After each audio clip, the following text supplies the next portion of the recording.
জ্বালানি সংকটের অজুহাতে ডিমের বাজারে অস্থিরতা, রাজধানীতে কমেছে যোগান, স্বস্তি নেই মাছ ও সবজির দোকানে।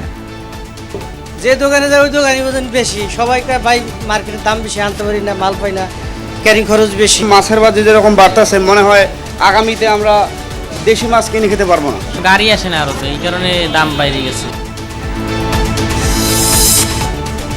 পাম্পগুলোতে দীর্ঘ অপেক্ষাতেও মিটছে না জ্বালানি চাহিদা।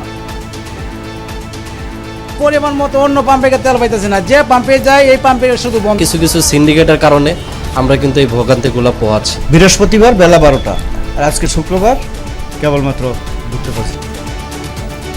হরমুজ খুলে না দিলে পেট্রোল ডিজেলের দাম আরও বাড়ার শঙ্কা আন্তর্জাতিক জ্বালানি সংস্থার।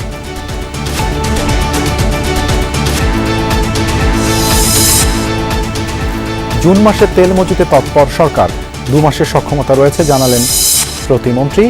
সংকটকালে লুকোচুরি নয়, দরকার আলোচনা বললেন জামায়াত আমির। আমাদের দেশ আর্থিক সংকটের মুখোমুখি, জ্বালানি সংকটের মুখোমুখি। আমরা আন্দোলন সংগ্রামের দিকে যাব, এতে জনদুর্ভোগ বাড়বে, আমরা এটা চাই না। এপ্রিল এবং মে মাসে যেটি জ্বালানি চাহিদা সেটি পূরণের পূর্ণ সক্ষমতা বাংলাদেশ সরকারের রয়েছে।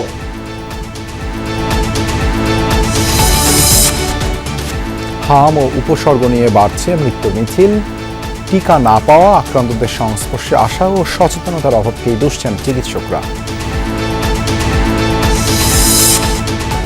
মধ্যরাতে শুরু হচ্ছে হজ ফ্লাইট, উদ্বোধন করবেন প্রধানমন্ত্রী তারেক রহমান।